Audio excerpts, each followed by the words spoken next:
Les parents abandonnent une petite fille laide, des années plus tard, elle les choque par une visite incroyable. Ce qui se passe ensuite vous laissera sans voix point et la chambre d'hôpital était d'un silence total, comme si quelqu'un avait appuyé sur un énorme bouton muet. Habituellement, lorsqu'un bébé naît, tout le monde est heureux et excité, mais cette fois-ci c'était différent. Le docteur Martinez tenait une toute petite fille. Elle avait des cheveux bouclés et clairs, ressemblant à de petits nuages dorés sur sa tête. Son corps rose était mignon, mais quelque chose n'allait pas pour ses parents. Les parents du bébé, Olivia et Ethan, se regardaient avec des yeux remplis d'inquiétude. Leur visage était crispé comme s'ils venaient de manger quelque chose de très acide. « Est-ce que notre bébé va bien ?» demanda Olivia, la voix tremblante. Le docteur Martinez essaya de paraître amical, mais il était aussi un peu nerveux. Elle est en parfaite santé. Elle a juste l'air un peu différente. Olivia et Ethan ne pouvaient pas s'empêcher de fixer leur bébé. Son visage était gonflé et bizarre. Elle avait des marques étranges sur la peau et ses mains étaient un peu tordues. Ce n'était pas le bébé mignon et parfait qu'ils avaient rêvé de montrer à leurs amis sur Instagram. Quand il fut temps de quitter l'hôpital, Olivia et Ethan se comportaient de manière étrange. Ils ne souriaient pas et ne parlaient pas beaucoup en remplissant les papiers.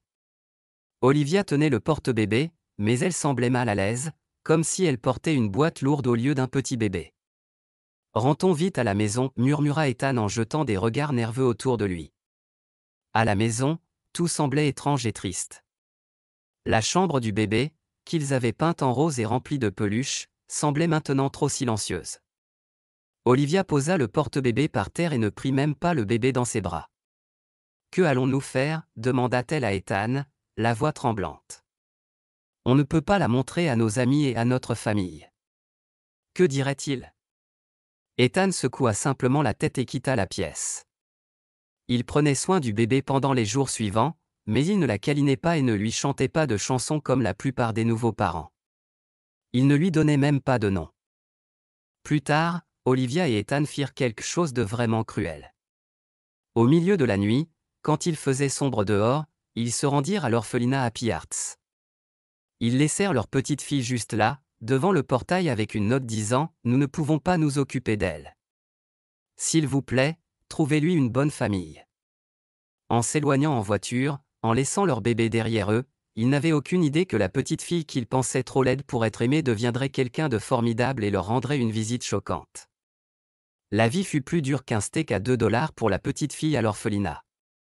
Les autres enfants n'étaient pas très gentils à cause de son apparence. Ils l'appelaient des noms comme boudin et molle. Elle avait du mal à manger avec des fourchettes et des cuillères car ses mains étaient légèrement déformées. Mais une personne à Happy Hearts voyait quelque chose de spécial en la petite fille, Mademoiselle Harmonie. C'était la personne la plus gentille que l'on puisse rencontrer, avec un sourire capable d'éclairer le monde entier. « Écoute, ma chérie, » disait Mademoiselle Harmonie en lui donnant un gros câlin chaleureux. « Tu as quelque chose de magique en toi. C'est plus brillant que n'importe quelle étoile dans le ciel, plus coloré qu'une boîte entière de crayons. Ne laisse personne te faire sentir mal dans ta peau, tu m'entends ?» Mademoiselle Harmonie donna à la fille le nom de Poppy parce qu'elle disait que le sourire de Poppy était aussi joli et lumineux qu'un champ de fleurs au printemps. À mesure que Poppy grandissait, elle devenait plus courageuse et plus forte. Quand d'autres enfants disaient qu'elle ne pouvait pas faire quelque chose, elle faisait de son mieux pour leur prouver qu'ils avaient tort. Elle s'entraînait à écrire pendant des heures et des heures jusqu'à ce que ses griffonnages désordonnés deviennent de jolies lettres qui semblaient danser sur la page. Quand les autres enfants jouaient au sport pendant la récréation, Poppy inventait ses propres jeux auxquels elle jouait vraiment bien. Elle était championne de marelle, de twist et de tag-ombre. Mais parfois, les choses étaient encore difficiles pour Poppy. Un jour, alors qu'elle avait 8 ans, une nouvelle fille nommée Zo arriva à l'orphelinat. Lorsque Zo aperçut le visage de Poppy pour la première fois, elle cria et s'enfuit. Poppy se sentit tellement triste qu'elle se cacha dans les toilettes et pleura. Mademoiselle Harmonie la trouva là et lui donna un gros câlin tout doux qui sembla durer une éternité. « Tu te souviens de ce que je dis toujours, Poppy ?» Poppy essuya son nez sur sa manche. « C'est bien, ma chérie, et toi, tu as le cœur le plus beau que j'ai jamais vu. C'est comme un jardin rempli des plus belles fleurs du monde. » Après ce jour-là, Poppy prit une décision très importante. Elle serait extra gentille avec chaque nouvel enfant qui viendrait à Happy Hearts, peu importe comment il réagissait en la voyant. Elle devint comme un comité d'accueil à elle toute seule, toujours prête avec un grand sourire et un bonjour amical. Quand Poppy devint adolescente, quelque chose d'incroyable arriva, c'était comme de la magie. Elle découvrit qu'elle était vraiment douée pour faire de l'art. Elle utilisa ses mains de forme unique pour faire les sculptures les plus impressionnantes que vous ayez jamais vues. C'était comme si ses mains savaient exactement comment écraser et modeler l'argile pour en faire des choses incroyables. Poppy appela son art différent et beau et réalisa des figurines en argile qui ressemblaient un peu à elle, mais de la manière la plus cool possible. Ces sculptures étaient comme un mélange fou de personnes, d'animaux et de formes, toutes tourbillonnant dans un arc-en-ciel de couleurs. Un jour, une dame nommée Madame Sparkle vint visiter Happy Hearts. Madame Sparkle possédait une galerie d'art chic dans la grande ville. Quand elle vit les sculptures de Poppy, ses yeux s'écarquillèrent comme des assiettes. « Oh mon Dieu !» s'exclama Madame Sparkle. « Il y a quelque chose de magique dans ton art, Poppy. C'est comme si tu montrais à tout le monde à quel point il est beau et étonnant d'être différent. » Madame Sparkle proposa d'organiser une exposition dans sa galerie en ville. La nouvelle se répandit à Happy Hearts comme une traînée de poudre, avec Mademoiselle Harmonie aidant Poppy à se préparer pendant les semaines précédant l'exposition. Poppy travailla dur sur de nouvelles pièces et perfectionna celles qu'elle avait déjà. La première exposition de Poppy, Différents et beau, fut un succès. La galerie exposa ses sculptures colorées, chacune racontant une histoire unique. Des critiques d'art, des habitants et même quelques célébrités assistèrent au vernissage. Poppy se tenait près de ses créations, nerveuse mais fière. Tout au long de la soirée, elle expliqua ses inspirations et ses techniques aux visiteurs intéressés. Elle parla de son enfance différente et de la manière dont elle exprimait ses sentiments à travers l'art. Beaucoup furent touchés par son histoire et par les messages de ses sculptures. Au fil de la soirée, une grande dame aux cheveux violets s'approcha de Poppy. « Bonjour, Poppy » dit la dame avec un sourire. « Je suis Jasmine. Je travaille pour une agence de mannequins appelée Unique Vib. Nous aimons les mannequins qui ne ressemblent pas à tout le monde. Nous pensons que différent est beau, tout comme toi. Je pense que tu es absolument parfaite pour nous. » La mâchoire de Poppy tomba. Un mannequin? Cela semblait aussi impossible qu'un éléphant faisant des saltos arrière. Mais alors elle se souvint de ce que Mademoiselle Harmonie lui disait toujours à propos de sa lumière intérieure. Elle prit une profonde inspiration et se redressa. « D'accord, » dit Poppy, sa voix douce mais ferme. « Je vais essayer. » Ce qui se passa ensuite fut le tourbillon le plus fou et incroyable de sa vie. Poppy participa à des séances photos où on l'habillait dans les vêtements les plus raffinés qu'on puisse imaginer. Elle marchait sur des podiums, défilant avec confiance comme si elle en était la reine. Elle apparut même sur des couvertures de magazines. Partout dans le monde, les gens tombèrent amoureux de l'apparence unique de Poppy. Elle aida aussi beaucoup d'autres personnes à se sentir bien dans leurs différences. À l'approche de ses 18 ans, Poppy savait qu'il était temps de quitter l'orphelinat et de commencer sa vie par elle-même. Sous la direction de Mademoiselle Harmonie, elle trouva son premier appartement. Il n'était pas immense, mais il était à elle un endroit où elle pouvait sculpter, dessiner et créer. Être célèbre n'était pas toujours facile. Un jour, Poppy était en train de lire les commentaires de sa dernière séance photo en ligne. La plupart étaient gentils, mais elle tomba sur un commentaire qui la frappa comme un coup de poing dans l'estomac. Il disait « Qui pourrait abandonner un bébé ? Seules les personnes terribles font ça. » Ce commentaire frappa Poppy comme de l'eau glacée. Elle savait qu'elle avait été laissée à l'orphelinat, mais la voir en ligne la rendit triste et un peu en colère. Poppy décida qu'il était temps de résoudre le mystère de son passé. Elle allait découvrir la vérité sur ses parents biologiques, quoi qu'il en coûte. Avec l'aide de Mademoiselle Harmonie, elle engagea un détective privé nommé Jacques Sloan, un ancien policier connu pour sa ténacité à résoudre les affaires non résolues. Jacques commença par examiner les dossiers de l'orphelinat Happy Hearts, se concentrant sur la note laissée avec le bébé Poppy. Il fit une analyse d'écriture et vérifia si des empreintes digitales étaient restées.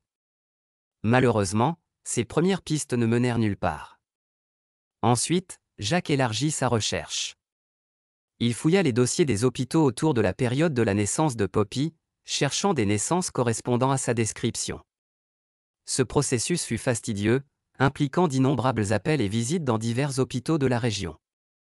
Une percée survint lorsque Jacques découvrit un certificat de naissance pour une petite fille née pendant la période où Poppy avait été abandonnée à l'orphelinat.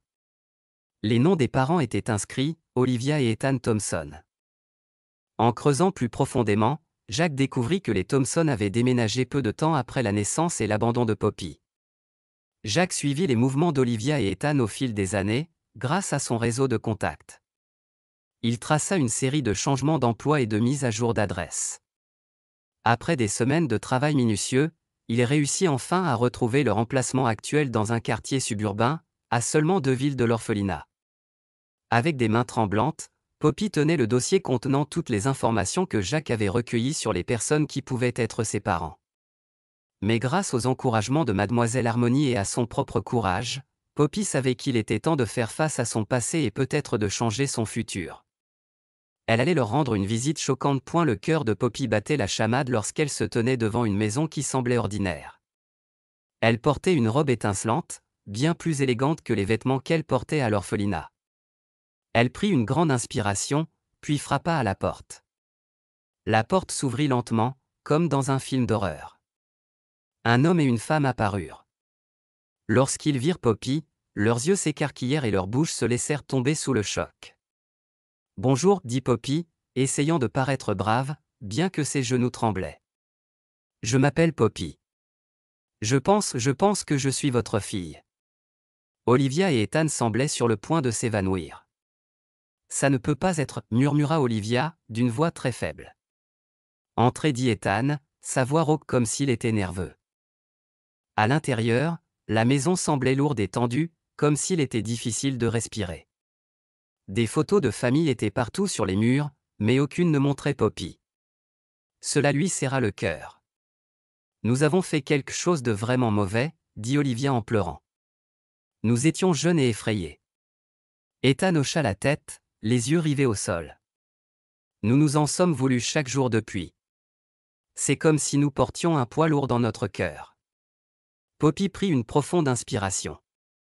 Elle était en colère et blessée, mais elle se souvint de tout l'amour qu'elle avait reçu de Mademoiselle Harmonie, de Madame Sparkle, et de tous ceux qui savaient combien elle était spéciale. « Je ne suis pas venue ici pour vous faire vous sentir mal, » dit Poppy d'une voix douce. « Je suis venue vous montrer que le bébé que vous avez abandonné est devenu une personne belle à l'intérieur comme à l'extérieur. » Elle sortit son téléphone et leur montra des photos, des couvertures de magazines où elle ressemblait à une reine, des invitations à des expositions d'art chic, et toutes les choses incroyables qu'elle avait faites pour aider les orphelins dans le monde entier. C'était comme un diaporama de ses meilleurs moments. Olivia et Ethan restèrent sans voix. Ils se tinrent immobiles, comme des statues, fixant l'écran du téléphone. Ils se sentaient gênés, comme s'ils voulaient disparaître. « Nous ne méritons pas ton pardon, » dit finalement Ethan, la voix tremblante. Poppy sourit légèrement, comme un rayon de soleil après une journée pluvieuse. Le pardon ne concerne pas qui le mérite. C'est une question de guérison. C'est comme mettre un pansement sur ton cœur. Et moi, j'ai beaucoup guéri pour en arriver là. Alors que Poppy s'apprêtait à partir, elle se tourna vers ses parents biologiques. Ils avaient l'air tristes, comme des ballons qui avaient perdu tout leur air. « J'ai une famille merveilleuse maintenant, des gens qui ont choisi de m'aimer, dit-elle.